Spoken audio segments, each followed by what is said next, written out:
तो हेलो दोस्तों, कैसे आप लोग। This is your educator Rohit and welcome to Upbright education.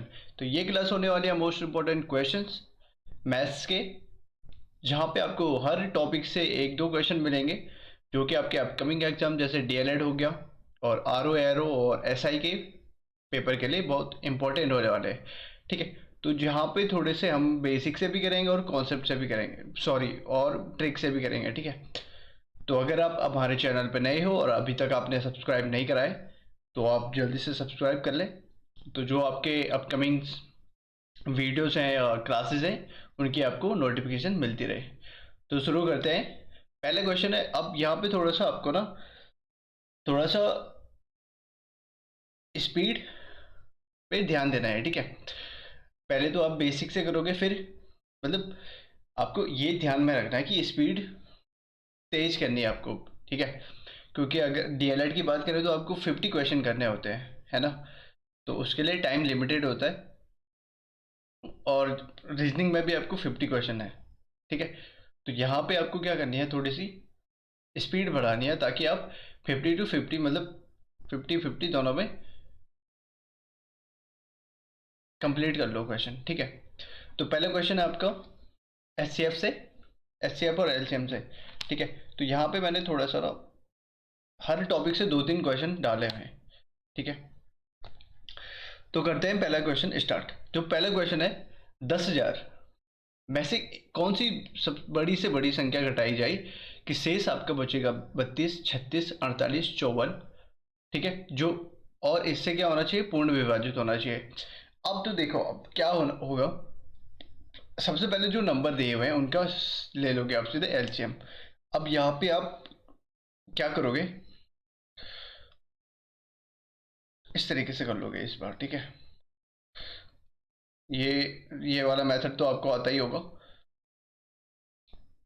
अभाज्य गुणनखंड। ठीक है, तो सबसे छोटे नंबर से स्टार्ट करते हैं, दो से। तो सॉरी, तो यहाँ पे जाएगा 16, यहाँ पे होगा 18, यहाँ पे होगा 24, यहाँ पे होगा 27। ठीक है, फिर यहाँ पे 16, यहाँ पे 9, यहाँ पे 12, और यहाँ पे जाएगा नहीं तो सेम नंबर आपका नीचे आ जाएगा। ठीक है, फिर से यहाँ पे 4 आएगा, इसमें तो जाएगा नहीं, यहाँ पे 6 आएगा, यहाँ पे 27 आएगा, और फिर से यहाँ पे आ, 2, यहाँ पे जाएगा नहीं, यहाँ पे 3 बार, और यहाँ पे 27 फिर से, और फिर से एक बार और करेंगे 2 से। तो 2 आपका क्या हो जाएगा, यहाँ पे कंप्लीट हो जाएगा एक, है ना। एक नंबर तो आपका हो चुका है, यहाँ पे एक, और बाकी के नंबर ऐसे ही उतरेंगे। अब तीन तीन से आप डिवाइड करोगे। ठीक है,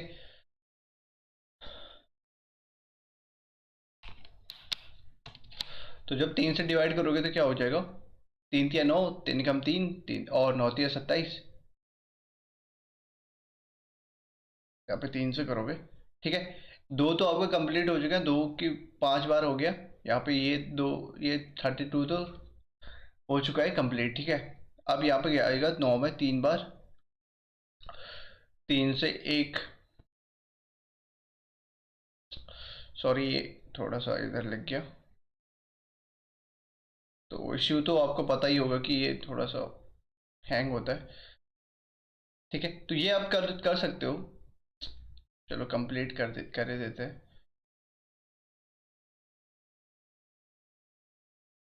थोड़ा सा वेट करना पड़ेगा।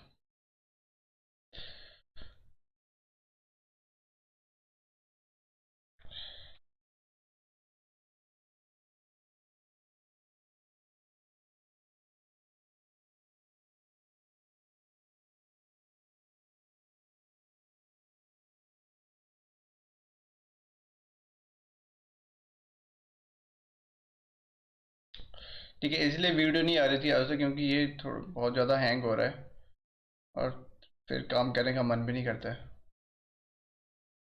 इस तरीके से। अब देखो यहाँ पे एक कितना हो जाएगा, ये एक,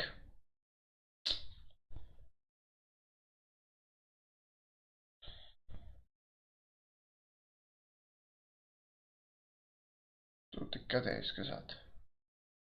ठीक है,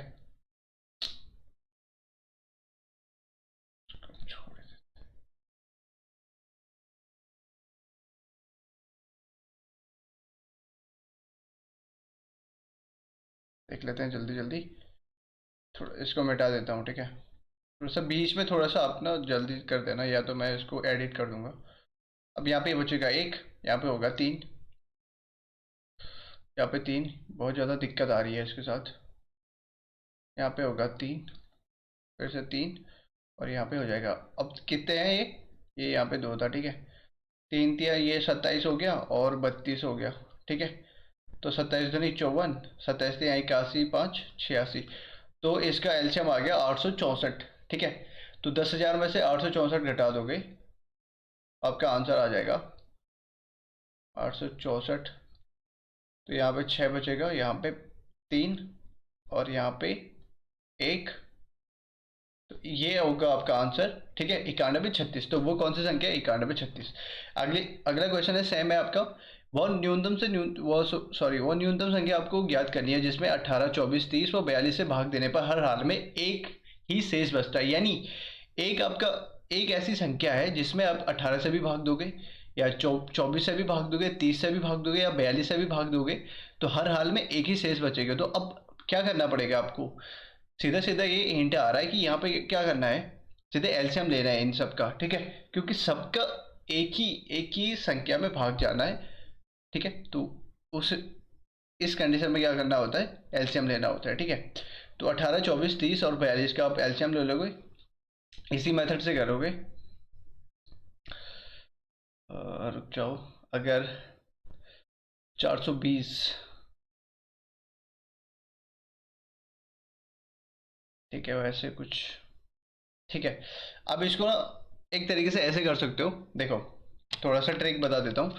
6 को या तो इस मेथड से करो जो हमने पिछले वाले क्वेश्चन में करा, या तो आप क्या करो, 6 से डिवाइड कर दो सबको, ठीक है। 6 से डिवाइड, एक ऐसा नंबर लेना है जिसमें सबका डिवाइड हो जाए, ठीक है, तब छोटा हो जाएगा वो, ठीक है। देखो 3 हो जाएगा, 4, 5 और 7। अब इन सबको मल्टीप्लाई कर दो, ठीक है। तो 4 तिया 12, 5 60, 60 से के 442। अब 442 में अब देखो 18 का भाग तो जाएगा नहीं, 24 का भाग नहीं जाता है, 30 का तो जाएगा, 42 का भी जाएगा। अब इसमें पूरे में 6 की मल्टीप्लाई कर दो एक ही साथ। तो 42 में 6 की मल्टीप्लाई कर दो, कितना हो जाएगा?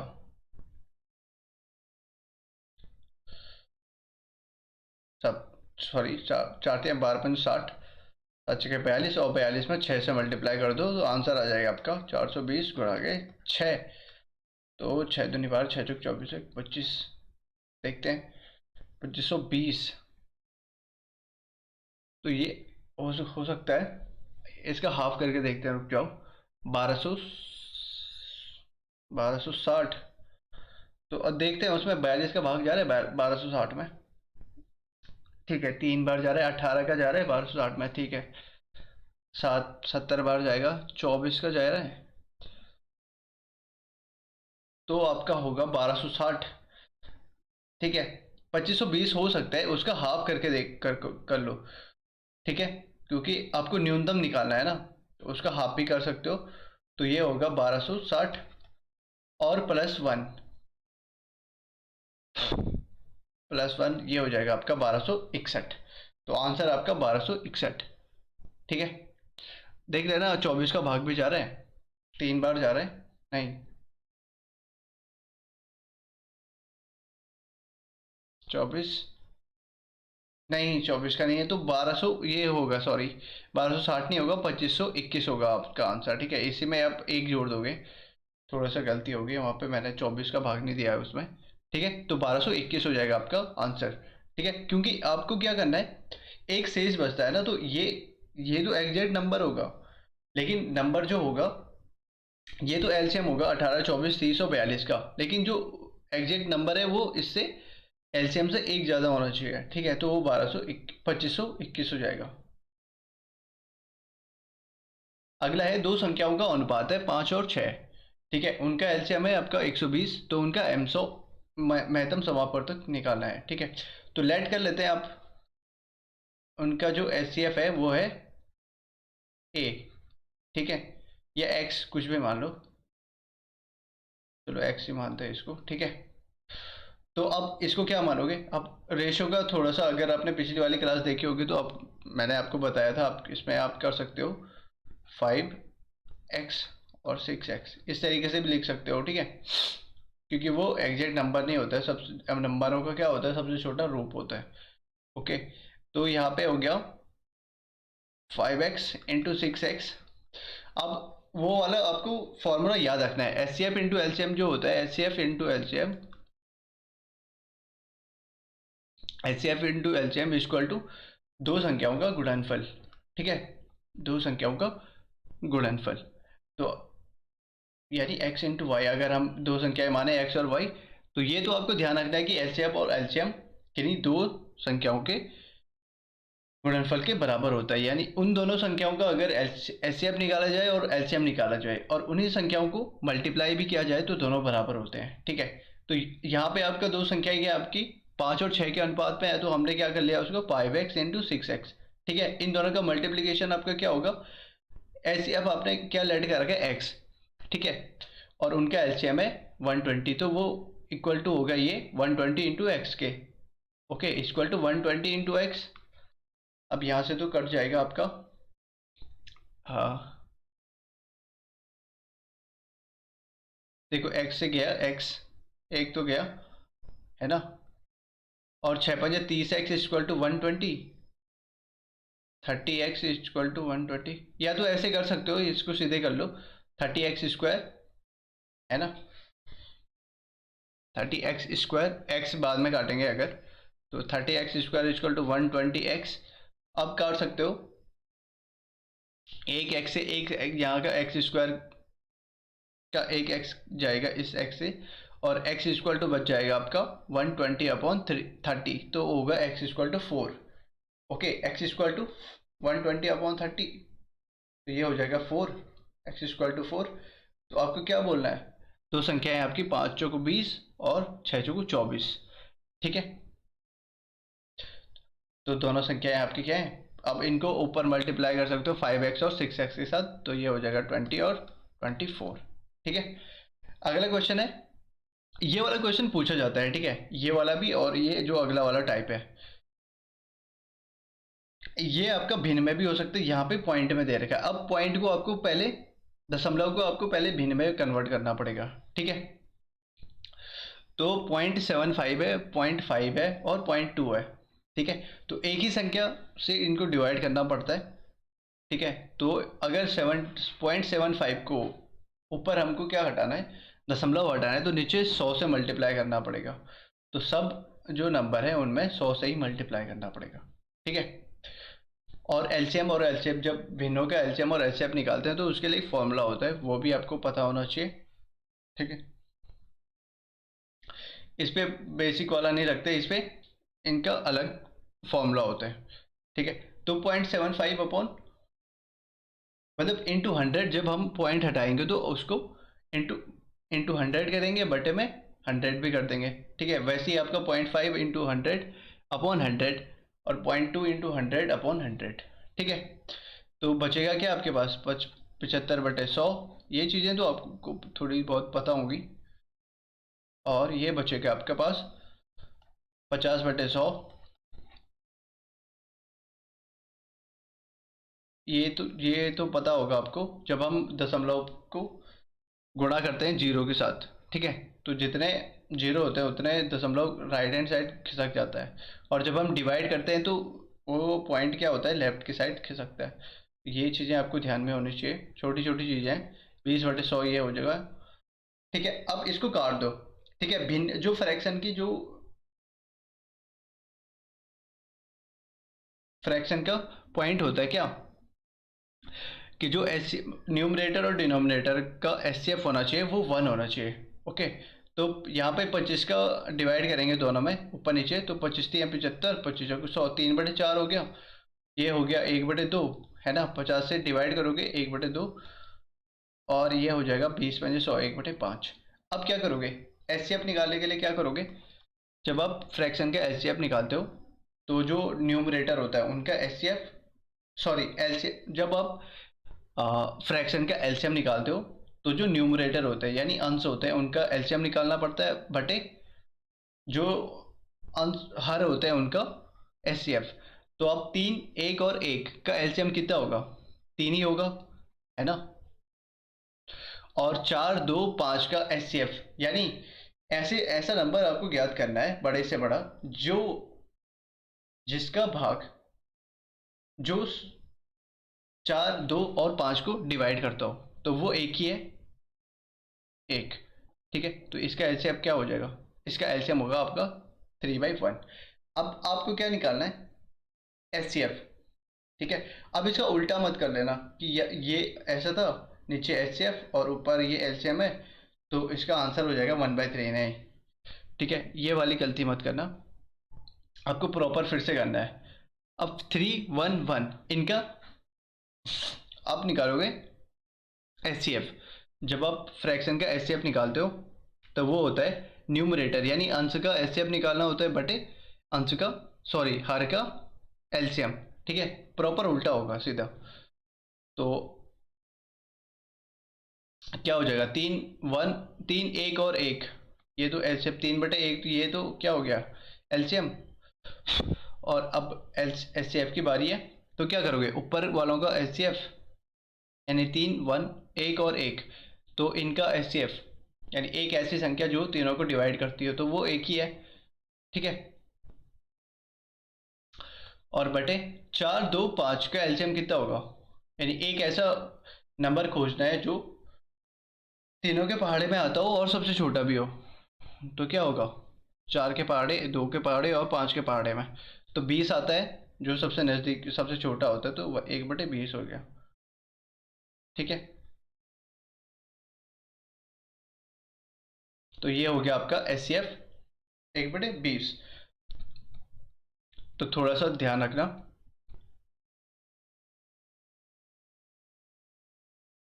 ठीक है, सेम क्वेश्चन है आपका, दो संख्याओं का एलसीएम आपको दे रखा है और उनका एचसीएफ आपको दे रखा है।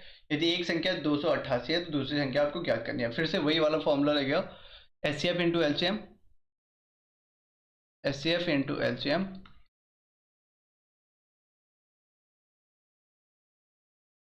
इक्वल टू होता है जो दो संख्या है उनका गुणनफल। ठीक है, यानी x इंटू वाई। अब एक संख्या तो आपको पता है 288 है, तो आप ये इजीली हो जाएगा। ठीक है, तो एचसीएफ कितना है आपका, 864, 864 गुणा के 144। ठीक है, और ये हो जाएगा 288 गुणा के y। ठीक है, अब अगर y की वैल्यू आपको निकालनी है तो ये क्या हो जाएगा, y आपका राइट हैंड साइड ही रहेगा और जो 288 है वो इनके नीचे आ जाएगा, यानी लेफ्ट हैंड साइड आके जब क्रॉस मल्टीप्लिकेशन होगा तो ये क्या हो जाएगा, इनटू का क्या हो जाता है, डिवाइड हो जाता है ना। तो यहाँ पे हो जाएगा ये। अब थोड़ा सा आपको मल्टीप्लाई मत करना, जब आप मल्टीप्लिकेशन और डिवीजन एक ही क्वेश्चन में, एक ही उसमें है, तो आपको मल्टीप्लाई नहीं करना है। ठीक है, सीधे डिवाइड कर लेना, इतना बड़ा करने की ज़रूरत नहीं होती है, क्योंकि वो कट जाएगा। देखो थोड़ा सा, 864 गुणा के 144, अब ये इधर उधर लिखा जा रहा है, थोड़ा सा आपको कोऑपरेट करना पड़ेगा, क्योंकि इस ये बहुत हैंग हो रहा है, इधर उधर लिखा जा रहा है इससे। और ये 288 इसके नीचे आ गया। ठीक है, अब देखना पड़ेगा थोड़ा सा। अच्छा, 144 और 288, 144 जो नहीं होता है 288, है ना। तो 200 यहाँ पे हो गया, 144 से कट जाएगा 288 दो बार, और 2 से आप काट दोगे 864, यानी 43 दूनी 86 और 2, 432 आपका आंसर आ जाएगा। ठीक है, 144 से काट दो 288 को,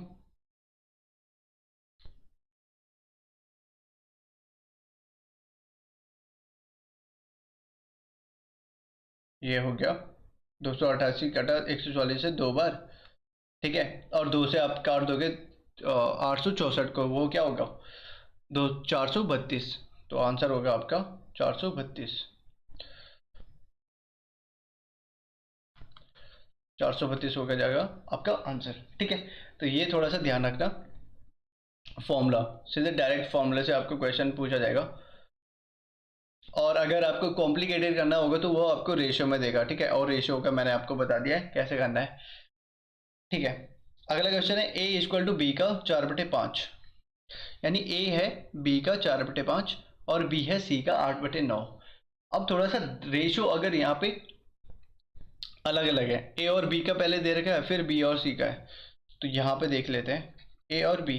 अगर ए इक्वल टू है बी का 4/5, बी का मतलब क्या होता है, मल्टीप्लीकेशन, तो ये ऊपर चले जाएगा, या इसको ऊपर में ले जाओ, इस बी को नीचे ले जाओ, ए के नीचे ले जाओ, तो ये हो जाएगा 4/5, यानी ए है आपका 4 और बी है आपका 5। ठीक है, तो सेम आपका यहाँ पे क्या हो जाएगा, b/c, और यहाँ राइट में बचेगा 8/9। जैसे हमने ये करा है वैसे ही आपका ये हो जाएगा। ठीक है, और 8 जो जिसके सामने है वो उसका रेशियो है। ठीक है,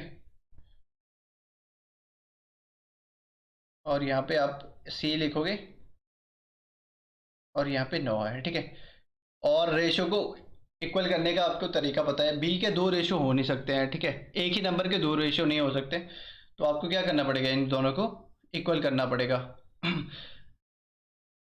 ठीक है, तो आप क्या करोगे, देखो इसके साथ अब तीन तरीके हैं इसके, या तो आप क्या करो, इस तरीके से मल्टीप्लाई कर लो, क्रॉस 8 की फिर 5 के साथ, और ये 5 की 9 के साथ। ठीक है, या आपको क्या करना पड़ेगा, 5 और 8 को अगर एलसीएम लेना है, इनको इक्वल करना है, तो इनका एलसीएम लेना पड़ेगा। यानी क्या होता है, 8×5 = 40 होगा। ऊपर आप करोगे 8 से मल्टीप्लाई, नीचे करोगे 5 से मल्टीप्लाई।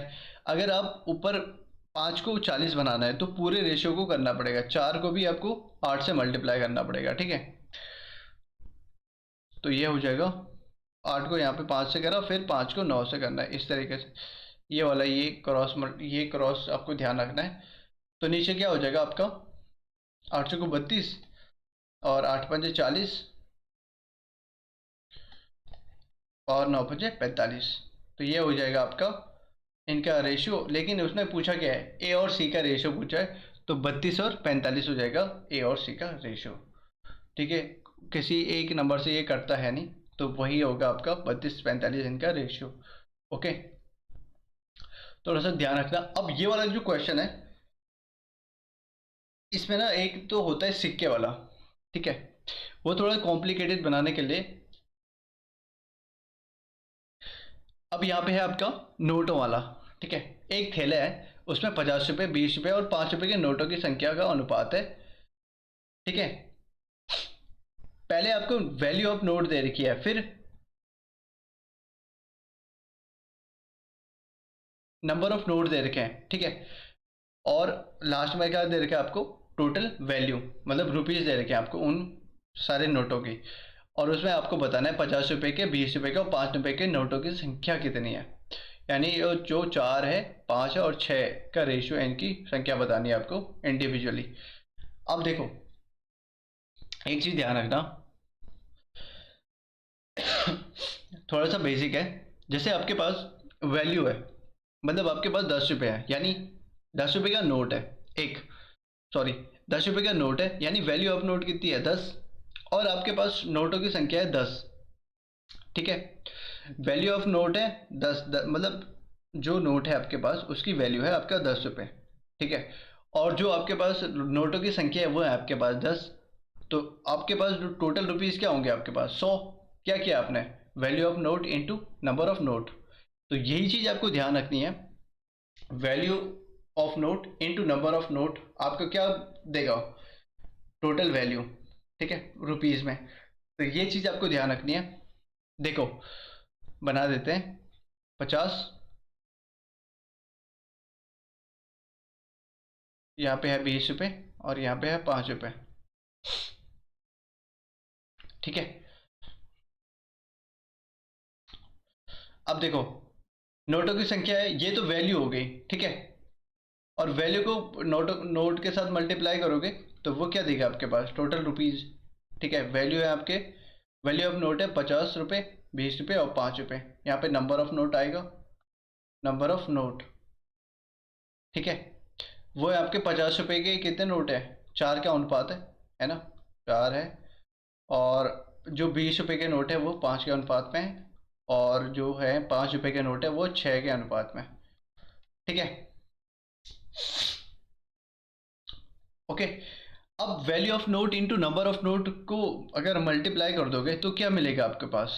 रुपीज़ जो हमने अभी पहले डिस्कस करा है, यानी आपके पास अगर 10 रुपये का नोट है और टोटल नोट है आपके पास 10, तो वैल्यू ऑफ नोट है 10 और नंबर ऑफ नोट है 10, तो 10 इंटू 10 यानी टोटल रुपीज़ आ जाएंगे 100। ठीक है, तो सेम यहाँ पे भी होते हैं। देखो 50 को 50 रुपये के 4 नोट हैं आपके पास, तो टोटल रुपीज़ कितने होंगे 50 रुपये वाले, यानी 200 रुपये यहाँ पे बन जाएंगे।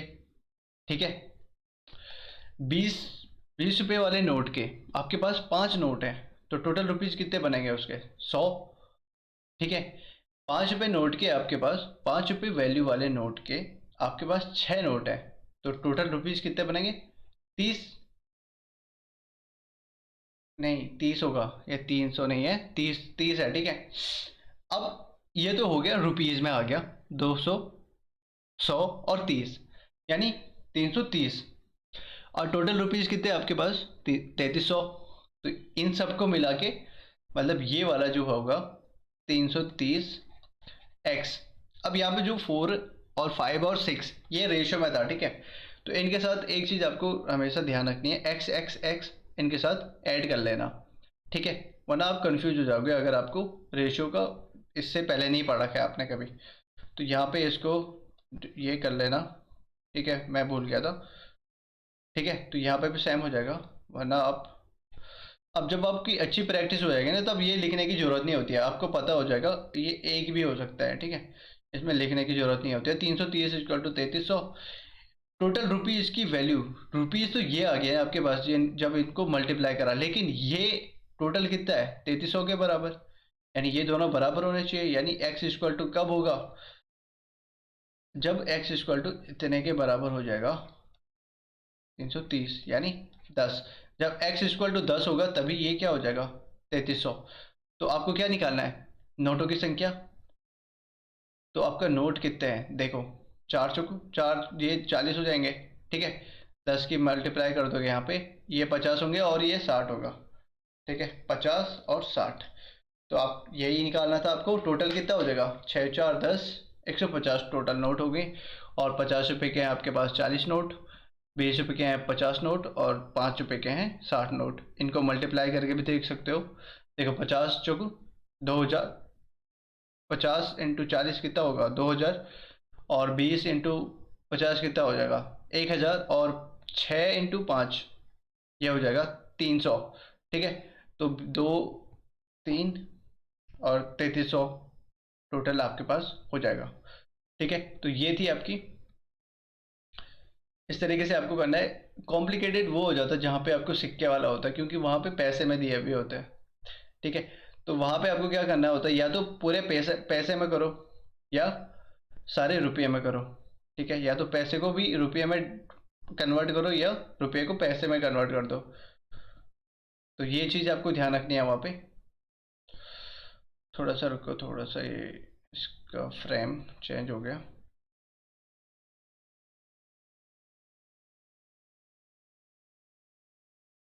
ओके, थोड़ा सा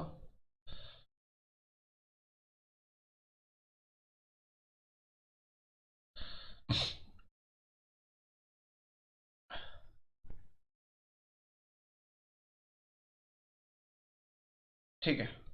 अगला क्वेश्चन है फिर से रेशियो का क्वेश्चन। 3 कक्षाओं में विद्यार्थियों की संख्या का अनुपात है 2:3:4। यदि प्रत्येक कक्षा में 12 विद्यार्थी बढ़ा दिए जाएं तो अनुपात हो जाता है 8:11:14। तो पहले तीनों कक्षाओं में कुल मिला के कितने विद्यार्थी थे? यानी जो आपका पहले वाला रेशियो है उनका टोटल आपको बताना है। 2 3 और 4 को टोटल करके आपको कितना आना था। तो अब यहाँ पे 3 रेशियो है आपके पास। आप क्या करोगे? आप बोलोगे आप यार 3 को कैसे सॉल्व करना है, तो यार 3 को करने की क्या जरूरत है, 2 का कर लो, तभी तो वही आएगा। ठीक है, 2 रेशियो को, किसी 2 रेशियो को उठा दो, कोई दिक्कत नहीं है। मैं उठा रहा हूँ 2 और 3, और उनका जो 12 बढ़ाने के बाद आ रहा है 8 और 11। ठीक है, तो देखो अगर इससे पहले आपने जो बेसिक हमने रेशियो की क्लासेस ली थी, अगर वो नहीं देखी है तो यहाँ पे आपको मैं ऊपर डाल दूंगा। ठीक है, या डिस्क्रिप्शन बॉक्स में देख लेना वहाँ पे, या हमारे प्लेलिस्ट में जाके देख लेना रेशियो के कॉन्सेप्ट और बेसिक जो क्वेश्चन हमने करे थे। ठीक है, आपको किस तरीके से करना होता है, या तो बेसिक से या ट्रिक से, दोनों तरीके से मैंने बताया था पहले। अब देख लेते हैं। देखो 2x पहले थे आपका, इनको ले लेते हैं 2 और 3 को, और 8 और 11 को। पहले था आपका 2:3, और वही आपका जब 12 बढ़ा दिए गए तो वो हो गया आपका 8:11। ठीक है, तो पहले मैं बेसिक से करता हूँ, फिर आपको ट्रिक से करके दिखाता हूँ। देखो मैंने रेशियो के लिए आपको क्या बताया, जैसे 2 और 3 ऐसे नंबर दे के इनको क्या कर लो 2x और 3x। ठीक है, तो वहाँ पे आपको थोड़ा सा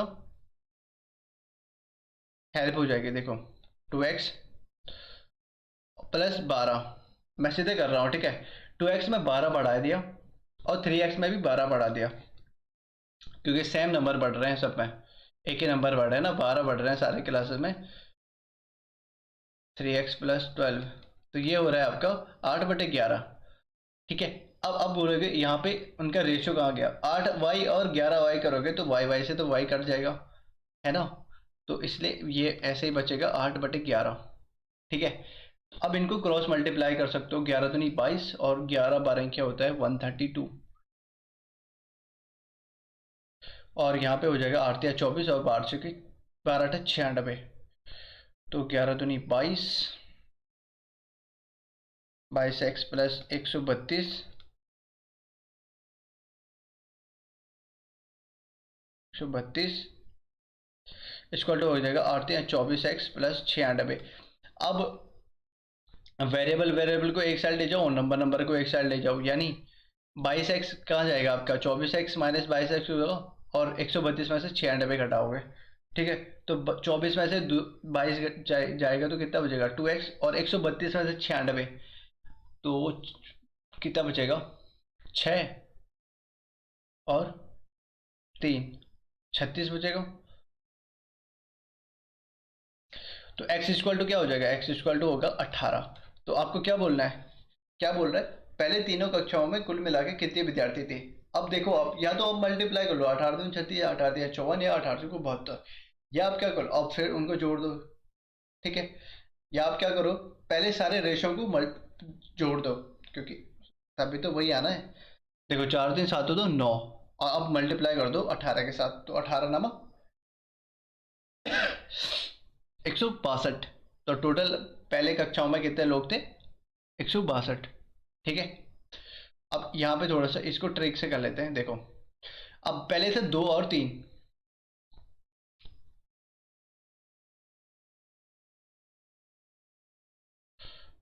थोड़ा सा देखो 2 और 3 था पहले, और यही एक ही नंबर बढ़ा इनमें,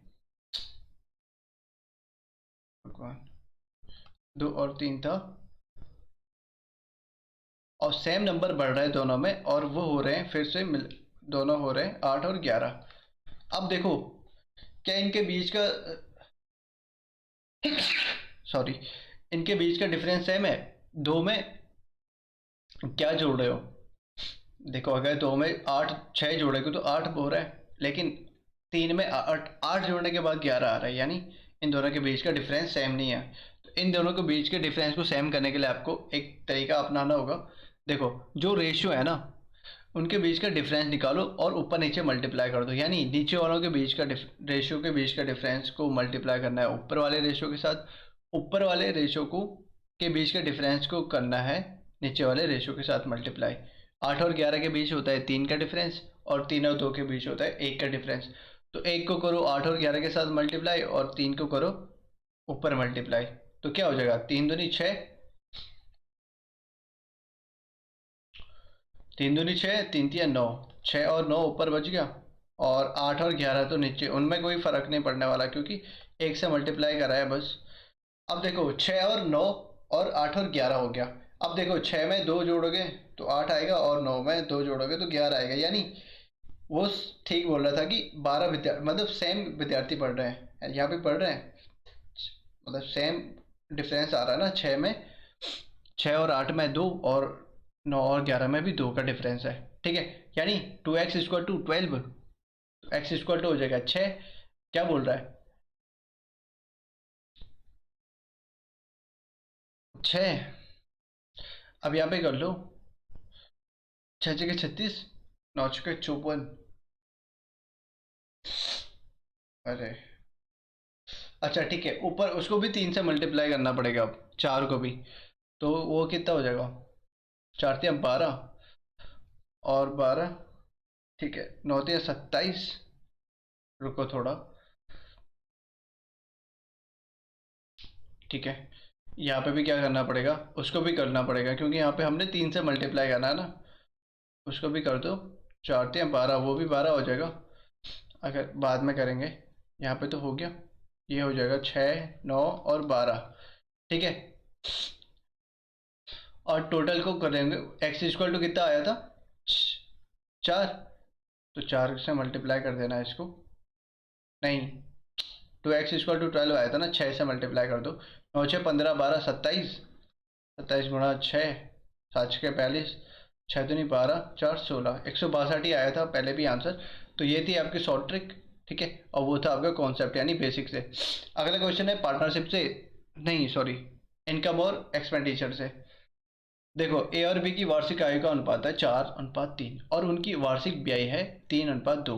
यदि वर्ष के अंत में उनमें प्रत्येक वो, अच्छा, उनमें से प्रत्येक 6,000 की बचत करता है। तो बेसिक आपको पता होना चाहिए, इनकम जो होती है, आपके पास अगर इनकम आती है, कोई पैसे आते हो, या तो आप क्या करोगे, सेव करोगे, या एक्स खर्च करोगे। तो यही होता है, यही दोनों चीज़ होती है, या तो आप सेव करते हो या खर्च करते हो। तो इनकम इक्वल टू होता है एक्सपेंडिचर प्लस सेविंग, यानी जो आय होती है वो होती है खर्च प्लस बचत के बराबर, ठीक है। अब देखो यहाँ पे बचत, और अगर आपको क्या करना है, आय में से बचत माइनस करोगे तो आपके पास क्या बचेगा? खर्च। आय में से खर्च माइनस करोगे तो आपके पास बचेगा बचत, ठीक है। तो ये वाला थोड़ा सा ध्यान में रखना। तो अगर मैं मान करूँ 4x और 3x उनकी आय है, ठीक है, और आप उसमें से मल्टी माइनस कर दोगे बचत को, 4x माइनस 6,000। तो ये क्या होगा, अगर आपने इनकम में से बचत को माइनस कर दिया तो आपके पास क्या बचेगा? खर्च। खर्च आएगा ना, ठीक है।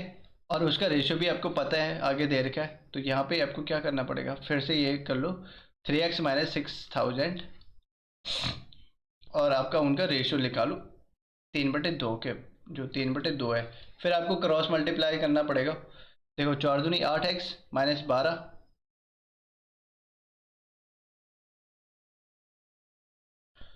ठीक है, 8x minus 12,000 equal to 9x minus 18,000, ठीक है। अब यहाँ पे वेरिएबल वेरिएबल एक साइड ले जाओ और नंबर नंबर एक साइड ले जाओ, ठीक है। तो 9x माइनस 8x, और जो 18 है राइट हैंड साइड से लेफ्ट हैंड जाएगा, यानी वो माइनस था पहले तो अब प्लस हो जाएगा। तो 6,000 बचेगा, क्योंकि 18 प्लस होगा तो माइनस में 12 तो पहले से ही है, ठीक है। तो यहाँ पे 6,000 बचेगा, equal to X equal to 6,000 बचा। उसने क्या पूछा है, वार्षिक आय पूछी है ए की। एक्स इक्वल टू यहाँ पे 6,000 बचा, तो एक्स इक्वल टू 6,000 हो गया। ए की आई है आपकी 4x, तो आपका क्या हो जाएगा, 4 6 के 24,000। तो 24,000 आपका आंसर आ जाएगा ए की वार्षिक आय, और बी की क्या है, 6 3 18, ठीक है। और उसमें आप निकाल सकते हो, उनका बीआई भी निकाल सकते हो। इनकम में से सेविंग को माइनस कर दो, आपका एक्सपेंडिचर आ जाएगा, ठीक है। ए बी और सी के मासिक वेतन 2 3 और 5 के अनुपात में है, यदि सी का मासिक वेतन ए के मासिक वेतन से 12,000 अधिक है, तो आपको बताना है बी का वार्षिक वेतन। अब यहाँ पे थोड़ा सा कंफ्यूजन वाला है, देखो, पहले आपका मासिक वेतन, अब निकालना है आपको क्या है, वार्षिक वेतन, ठीक है। तो वार्षिक वेतन निकालने के लिए आपको क्या करना पड़ेगा, टोटल 12 से मल्टीप्लाई करना पड़ेगा, ठीक है। जो आपका मंथली इनकम होगी उसको 12 से मल्टीप्लाई कर देंगे लास्ट में, ठीक है, वार्षिक वेतन के लिए। अब यहाँ पे देख लो, ए बी और सी का जो रेशियो है, ए बी और सी का रेशियो है 2 3 5 का, और सी का मासिक वेतन ए से 12,000 अधिक है, तो यानी उसके रेशियो में भी उसकी बढ़ोतरी वो होनी चाहिए, रेशियो भी सेम, मतलब रेशियो में भी उसका क्या होना चाहिए, सी बड़ा होना चाहिए ए से। अब देख लेते हैं सी कितना बड़ा है ए से। देखो 3x, अगर इसको 2x 3x और 5x माने तो 5x माइनस 2x कितना होगा 3x। 3x सी 3x बड़ा है ए से, है ना। लेकिन रियल में कितना बड़ा है 12,000, यानी ये दोनों बराबर होंगे। ठीक है, बराबर कब होंगे, जब x इक्वल टू हो जाएगा 12,000/3, यानी x इक्वल टू अगर 4,000 होगा तभी ये बराबर होगा x इक्वल टू 4,000। क्या बोल रहा है, बी का मासिक वेतन, तो पहले उनका मासिक वेतन निकाल दो, 4×3 = 12। ठीक है, ऊपर मल्टीप्लाई कर देंगे 4,000 को तीन तीन से, तो 4×3 = 12,000। और वार्षिक वेतन यानी मंथली इनकम को वार्षिक में कन्वर्ट करने के लिए आपको क्या करना पड़ेगा, इंटू 12 से मल्टीप्लाई करना, इंटू 12 करना पड़ेगा, यानी 12 × 12, सॉरी 12,000 × 12, तो 12×12=144, तो ये हो जाएगा 144,000, यानी 1,44,000 आपका आंसर हो जाएगा बी की वार्षिक आय। ठीक है, आय। अगला क्वेश्चन है ए और बी के, सेम क्वेश्चन है जो आपने इससे पहले करा था, तो ये आपके लिए है। ठीक है, पहले वो वाला देख लेना आप कैसे करा, फिर ये कर लेना। ठीक है, सेम क्वेश्चन है, बस थोड़े से नंबर चेंज है। ठीक है, अब है पार्टनरशिप का क्वेश्चन, ये भी पूछे जाते हैं, ये इसका भी क्वेश्चन आते हैं। राजू और संता, आर और एस, पूरा लिखने की जरूरत नहीं है आपको। ठीक है, उनको डिनोट कर लो उनके कैपिटल लेटर से ही, या ठीक है। राजू और संता 10,000 और 8,000 लगाए हैं और व्यापार शुरू किया उन्होंने। वर्ष के अंत तक उन्होंने 4,000 का लाभ किया है, तो बताना है संता को लाभ का हिस्सा कितना मिला। ठीक है, अब देखो, अगर आप कितना भी लगाओ, जितना आप लगाओगे, जितना आपने इन्वेस्ट करा और कितने महीने तक आपने इन्वेस्ट करा, तो इन दोनों का जो मल्टीप्लिकेशन होता है वो होता है आपका रेश वो प्रॉफिट। ठीक है, तो वही तो आपका प्रॉफिट में कन्वर्ट होगा। तो एस ने कितना लगाया है 8,000, और 1 साल के लिए लगाया है ना, वर्ष के अंत तक बोला है।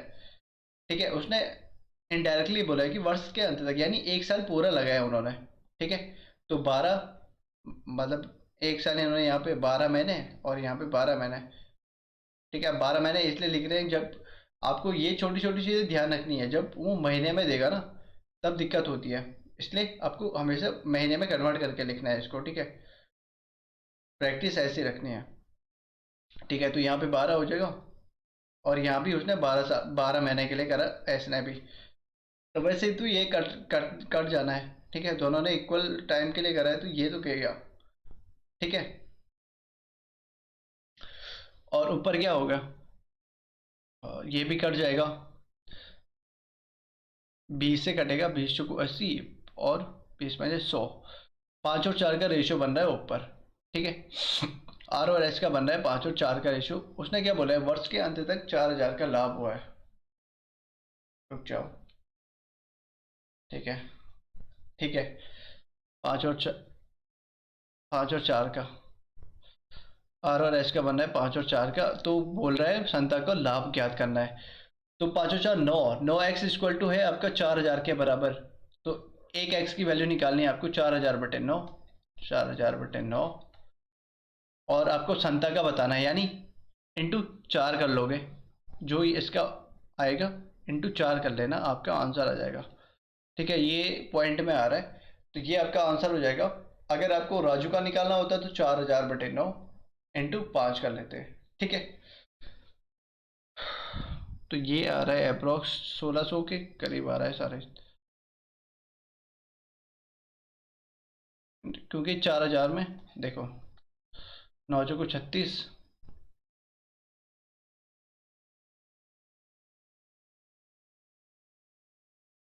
4 4 4 इस तरीके से आएगा कुछ, है ना।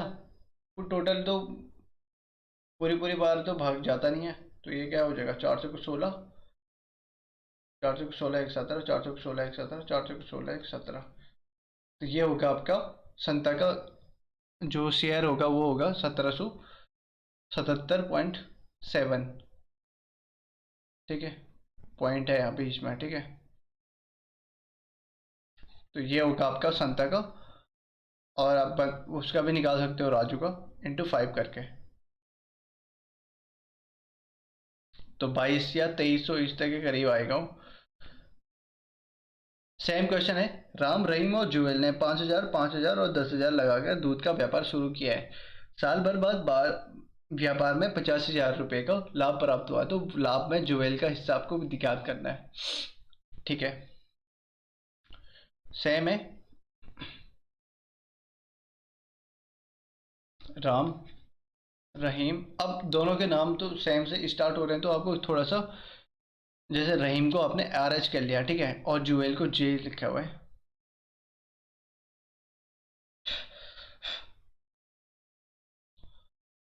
रुक जाओ थोड़ा।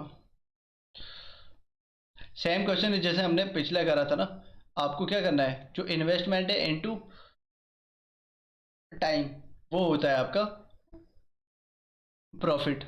ठीक है,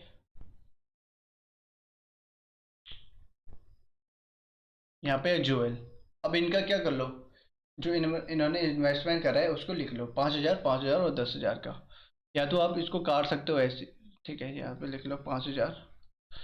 जब तक आपने अच्छे से नहीं करा है तब तक इस तरीके से लिखा करो, 5,000, 10,000।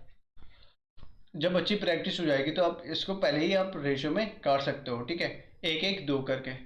और साल भर बाद किया है ना, यानी हर किसी ने क्या करा है, एक साल पूरे के लिए करा है, तो आपको मतलब पूरे का सबका क्या होगा, 12, 12, 12, यानी 12 से 12 का सब 12 से कट जाएंगे 12।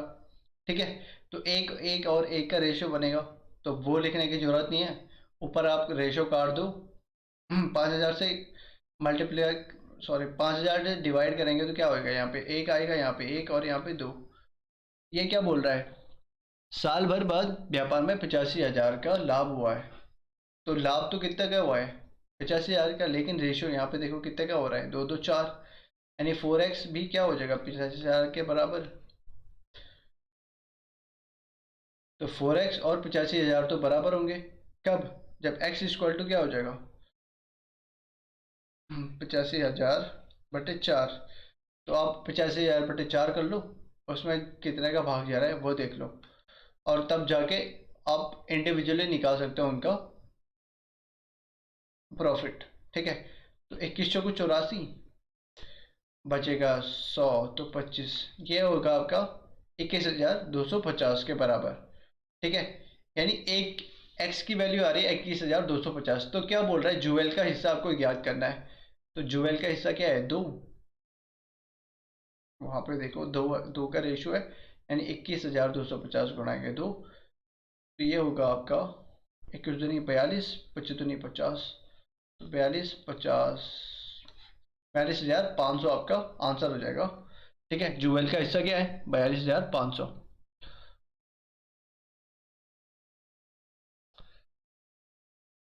तो इस तरह के क्वेश्चन भी पूछे जाते हैं। ठीक है, पार्टनरशिप से क्वेश्चन जरूर आएगा। देखो, अगला क्वेश्चन है प्रॉफिट और लॉस से। किसी वस्तु को 69.6 में बेचने पर, यहाँ पे बचना ही नहीं है, बेचने पे, और दुकानदार को 25% की लाभ, सॉरी, हानि हुई है। ठीक है, इस वस्तु का क्रय मूल्य आपको ज्ञात करना है कि आपको क्रय मूल्य कितना था। देखो, 69.6 जो है वो आपका SP सेलिंग प्राइस है। ठीक है, और हानि कितनी की हुई है, 25% की हानि हुई है। यानी आपका कोई सामान था 100 रुपये का, ठीक है, उसको 25% की हानि पे, यानी 25% की हानि, 100 का 25% कितना होता है, 25, और हानि मतलब उसके कम में बेचा गया है, यानी 25 कम यानी 75 में। तो रेशियो में कन्वर्ट कर लो इसको, 25 को 100, 25 या 75। ये देखो, ये CP था और ये SP है, ये 3x और ये 4x। ठीक है, जब रेशियो देखते हो तो इसको इस तरीके से लिखा करो। अब यहाँ पे देखो, जो SP है वो तो रियल में कितना है, 69.6, लेकिन रेशियो में कितना बता रहा है, 3x। तो यानी ये दोनों बराबर होने चाहिए। तो 3x equal to 69.6। 3x equal to 69.6। अब यहाँ पे x की वैल्यू निकाल दो। x इक्वल टू क्या हो जाएगा 69.6/3 वो होगा आपका 2369 और 0.2 23.2। ठीक है, अब आपको क्या निकालना है इस वस्तु का क्रय मूल्य, यानी क्रय मूल्य कितना दिख रहा है 4x और x इक्वल टू है 23.2, तो 4 से मल्टीप्लाई कर दो भाई। x इक्वल टू 23.2 है और 4x CP है, तो 4x की वैल्यू निकाल दोगे आप। 4 गुणा के 23.2, तो ये कितना हो जाएगा 4 दूनी 8, 23 को 92.8 आपका आंसर हो जाएगा। ठीक है,